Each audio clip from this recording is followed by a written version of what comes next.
മഴ തോരും മുമ്പേൽ ഹൃദയം തകർന്ന് അലീനയെ സ്റ്റാലിൻ്റെ കൈകളിൽ ഏൽപ്പിച്ച് ബാലചന്ദ്രൻ. അങ്ങനെ പ്രിയ പ്രേക്ഷകരെ, പ്രിയ കൂട്ടുകാരെ, ഇന്നത്തെ എപ്പിസോഡിലാണെങ്കിൽ അലീനയാണെങ്കിൽ കിച്ചണിലേക്കോ മറ്റു ജോലി ചെയ്യാനോ അടുപ്പിക്കുന്നില്ല നമ്മുടെ സഹോദരങ്ങൾ. ഇതേ സമയം ഭക്ഷണം കഴിക്കാറായി.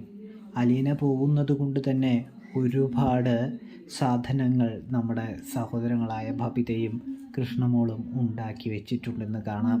അങ്ങനെ അലീനയെ ബാലചന്ദ്രൻ്റെ അടുത്തിരുത്തി അലീനയ്ക്ക് ഭക്ഷണവും കാര്യങ്ങളൊക്കെ വിളമ്പി നൽകിക്കൊണ്ട് തന്നെ അവരിങ്ങനെ നോക്കി നിൽക്കുകയാണ്.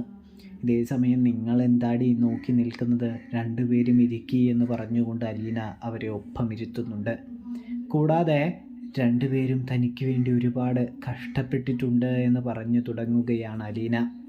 അതിനുശേഷം അലീന പറയുന്നുണ്ട്, നിങ്ങളുള്ളത് കൊണ്ടാണ് എനിക്ക് ഈ ഒരു സ്നേഹവും ഈ ഒരു കരുതലും ഒക്കെ ലഭിച്ചത്.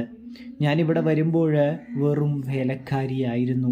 ഇവിടുന്ന് പോകുമ്പോൾ ഈ വീട്ടിലെ ഒരു അംഗമായിട്ട് തന്നെയാണ് പോകുന്നത്. പണ്ട് ഞാൻ മേശയുമിരുന്നല്ല ഭക്ഷണം കഴിച്ചിരുന്നത്, ഞാൻ വന്നന്ന് അടുക്കളയിൽ നിന്നായിരുന്നു എന്ന് പറയുന്നു. അന്ന് ഇവിടെ ഉണ്ടായിരുന്ന ആ ചേച്ചി തന്നോട് പറയുകയുണ്ടായി ചില കാര്യങ്ങൾ എന്നും പറയുന്നുണ്ട്. അപ്പോൾ ബാലചന്ദ്രൻ അലീനയെ ഓർമ്മിപ്പിക്കുന്നുണ്ട്, അന്ന് നീ വേലക്കാരിയായിരുന്നല്ലേ വന്നത് എന്ന്. ഇതേ സമയമാണെങ്കിൽ അതൊക്കെ ശരി തന്നെയാണച്ചാ എന്ന് കരുതി അതിനുശേഷം എനിക്ക് ഒരുപാട് മാറ്റങ്ങളും ഒരുപാട് കാര്യങ്ങളും അച്ഛനും സഹോദരങ്ങളും കൂടി നേടിത്തന്നു. അനാഥയായി എനിക്ക് ഒരു അച്ഛനും അമ്മയും സഹോദരങ്ങളും വരെ ഉണ്ടായില്ലേ ഇപ്പോൾ എന്ന് പറഞ്ഞ് സങ്കടപ്പെടാനായിട്ട് തുടങ്ങുന്നു.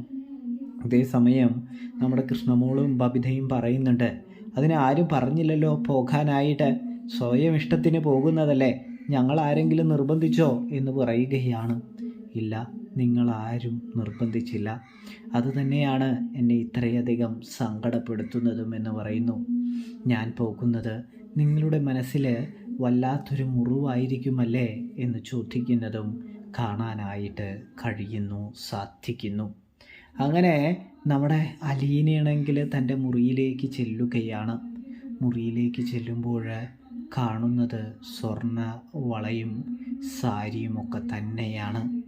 ഇതേ സമയമാണെങ്കിൽ അലീന അതിങ്ങനെ നോക്കി നിൽക്കുകയാണ്.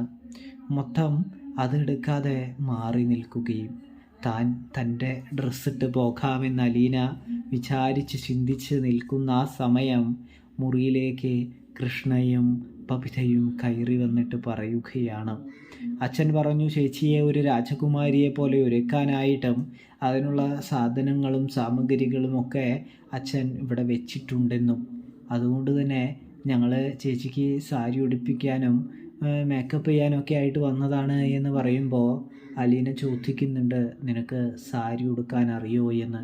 ഉടുക്കാൻ അറിയില്ലെങ്കിലും ഉടുപ്പിക്കാൻ അറിയാമെന്ന് കൃഷ്ണമോള് പറയുകയും അങ്ങനെ അലീനയെ സാരിയൊക്കെ ഉടുപ്പിച്ച് നല്ല സുന്ദരിയായി ഒരു രാജകുമാരിയായി മാറ്റുന്ന കാഴ്ച കാണാനായിട്ട് കഴിയുന്നുണ്ട്.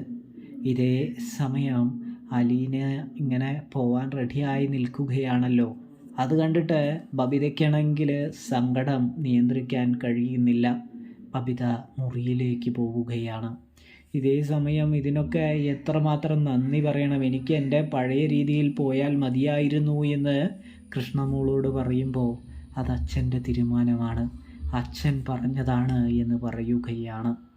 അങ്ങനെ നമ്മുടെ കൃഷ്ണമോളെ കെട്ടിപ്പിടിച്ചുകൊണ്ട് അലീന പൊട്ടിക്കരയുകയാണ്. ചേച്ചി പോകണ്ട എന്ന് വീണ്ടും കൃഷ്ണമോള് അലീനയോട് ആവർത്തിക്കുന്നുണ്ടെങ്കിലും അലീന അത് കേൾക്കാൻ തയ്യാറല്ല, ഒരുക്കമല്ല എന്ന് കാണാനായിട്ട് കഴിയും, സാധിക്കും.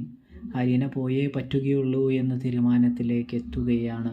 അവിടെ തന്നെ ബലം പിടിച്ച് നിൽക്കുകയാണ്. ഒടുവിൽ കൃഷ്ണമോളും കരഞ്ഞുകൊണ്ട് അവിടെ നിന്ന് പോകുമ്പോൾ അലീനയുടെ ബാഗ് എടുത്ത് കൃഷ്ണമോള് പോകുമ്പോൾ അലീന പിന്നാലെ ചെല്ലുകയാണ്. ബാലചന്ദ്രൻ്റെ മുമ്പിലെത്തിയതും ബാലചന്ദ്രൻ അലീനയോട് പറയുകയാണ്, ഇങ്ങനെ തന്നെയാണ് നിന്നെ ഞാൻ ഇവിടുന്ന് വിടാൻ ആഗ്രഹിച്ചത്, പക്ഷേ ഈ ഒരു അവസ്ഥയിലേക്കായിരുന്നില്ല, നിൻ്റെ മനുവിൻ്റെ കയ്യിൽ ഏൽപ്പിക്കാനായിരുന്നു ഞാൻ ആഗ്രഹിച്ചത് എന്ന് പറയുമ്പോൾ അലീനയും ആ കാര്യം മനസ്സിലാക്കുന്നുണ്ട്. അച്ഛനും താൻ മനുവേട്ടനെ വിവാഹം കഴിക്കുന്നതിൽ കുഴപ്പമില്ല എന്നുള്ള ഒരു ചിന്തയിലാണെന്ന് തിരിച്ചറിയുന്നു. ഒടുവിൽ അലീന രോഹിത്തിനോടും കൃഷ്ണമോളോടുമൊക്കെ യാത്ര പറയുന്നു. ബബിതയെ വിളിക്കാനായിട്ട് പറയുമ്പോൾ ബബിത വരുന്നില്ല എന്ന് പറയുന്നു. ഒടുവിൽ അലീന അവരുടെ എല്ലാവരുടെയും കണ്ണുകളിൽ നിന്നും കണ്ണീർ വീഴ്ത്തിക്കൊണ്ട് കടപ്പാട്ടൂർ വീടിൻ്റെ പടിയിറങ്ങി ബാലചന്ദ്രൻ്റെ കൂടെ കാറിൽ കയറിപ്പോവുകയാണ് പ്രേക്ഷകരെ, പ്രിയ കൂട്ടുകാരെ. ഇതേ സമയമാണെങ്കിൽ നമ്മുടെ അലീനയാണെങ്കിൽ കാറിൽ ഇങ്ങനെ ഇരുന്ന് പോവാണ്. അപ്പോൾ ബാലചന്ദ്രൻ ചോദിക്കുന്നുണ്ട്, ഈ തീരുമാനം നിനക്ക് മാറ്റിക്കൂടെ എന്ന്, നിനക്ക് ഇവിടേക്ക് തന്നെ തിരിച്ചു വന്നുകൂടെ, ഇവിടെ നിന്നുകൂടെ എന്ന് ചോദിക്കുമ്പോൾ അലീന വീണ്ടും താൻ എന്തുകൊണ്ടാണ് പോകുന്നത് എന്ന കാര്യം വ്യക്തമാക്കുന്നു. ഇതേ സമയം ബാലചന്ദ്രൻ പൊട്ടിക്കരഞ്ഞുകൊണ്ട് അലീനയോട് പറയുന്നുണ്ട്, നീയായിരുന്നു എൻ്റെ എല്ലാം, നീയായിരുന്നു എൻ്റെ ബലം, ധൈര്യം, 3 വടി. ഇപ്പം നീ പോയപ്പോൾ എല്ലാം പോകുന്ന മാതിരി എനിക്ക് തോന്നുന്നു എന്ന് പറയുമ്പോൾ ബാലചന്ദ്രന് ധൈര്യം കൊടുക്കുകയാണ് അലീന എന്ന് കാണാനായിട്ട് സാധിക്കും പ്രേക്ഷകരെ, പ്രിയ കൂട്ടുകാരെ.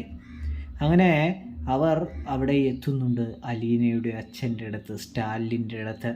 അവിടെ എത്തുമ്പോഴും ബാലചന്ദ്രന് തൻ്റെ ബലവും ധൈര്യവും ഒക്കെ ക്ഷയിച്ചു പോകുന്നത് മാതിരി തോന്നുകയാണ് എന്ന് കാണാം. കാരണം അലീനയെ ബാലചന്ദ്രൻ സ്റ്റാലിൻ്റെ കൈകളിലേക്ക് ഏൽപ്പിക്കാനായിട്ട് പോവുകയാണ്.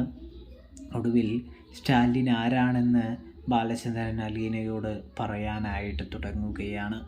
ഈ വീട്ടിൽ നീ എങ്ങനെയാണ് രാജകുമാരിയായി മാറുന്നതെന്നറിയാമോ എന്ന് ചോദിച്ചുകൊണ്ട് തന്നെ സ്റ്റാലിനെ വിളിച്ചു വരുത്തിക്കൊണ്ട് തന്നെ നമ്മുടെ ബാലചന്ദ്രൻ പറയുന്നുണ്ട്, സത്യം പറഞ്ഞാൽ ഇതാണ് നിൻ്റെ യഥാർത്ഥ അച്ഛൻ സ്റ്റാൻലി ജോസഫ് എന്ന് പറയുകയാണ് ബാലചന്ദ്രൻ. ഇതേ സമയം ബാലചന്ദ്രനാണെങ്കിൽ ഇത് അലീന എന്ന് പറഞ്ഞ് പരിചയപ്പെടുത്തുന്നു. ഇന്നാൾ പരിചയപ്പെടുത്തിയെങ്കിൽ ഒരു പരിചയ പുതുക്കൽ നടത്തുകയാണ്. അതിനുശേഷം ബാലചന്ദ്രനാണെങ്കിൽ അവരെ അച്ഛനെയും മകളെയും ഒന്നിച്ച് നിർത്തുകയാണ്. തുടർന്ന് സ്റ്റാലിനോട് പറയുന്നുണ്ട്, ഞാൻ പറഞ്ഞ കാര്യങ്ങളൊന്നും മറക്കേണ്ട, എന്തെങ്കിലും തക്കക്കേടുണ്ടെങ്കിൽ വിളിച്ച് പറഞ്ഞാൽ മതി, ഇവളെ ഞാൻ എൻ്റെ വീട്ടിലേക്ക് കൊണ്ടുപോയിക്കോളാം എന്ന് പറയുന്നത് കാണാനായിട്ട് കഴിയുന്നുണ്ട്. ഒടുവിൽ സ്റ്റാലിൻ അലീനയെ സ്വീകരിക്കുന്നു. അലീന സ്റ്റാലിൻ്റെ കരങ്ങളിൽ ഏൽക്കുന്നു. ഒടുവിൽ ഹൃദയം നുറുങ്ങുന്ന വേദനയുമായി ബാലചന്ദ്രൻ സ്റ്റാലിൻ്റെ വീട്ടിൽ നിന്നും തിരികെ കടപ്പാട്ടൂർ വീട്ടിലേക്ക് യാത്ര തിരിക്കുകയാണ്. അപ്പോൾ റിവ്യൂ ഇഷ്ടപ്പെട്ടാൽ ചാനൽ മറക്കാതെ സബ്സ്ക്രൈബ് ചെയ്ത് സപ്പോർട്ട് ചെയ്യാനായിട്ട് ശ്രദ്ധിക്കണേ പ്രേക്ഷകരെ, പ്രിയ കൂട്ടുകാരെ. തെറ്റുകുറ്റങ്ങളുണ്ടെങ്കിൽ ക്ഷമിക്കണേ. എല്ലാവർക്കും താങ്ക്സ് ഫോർ വാച്ചിങ്.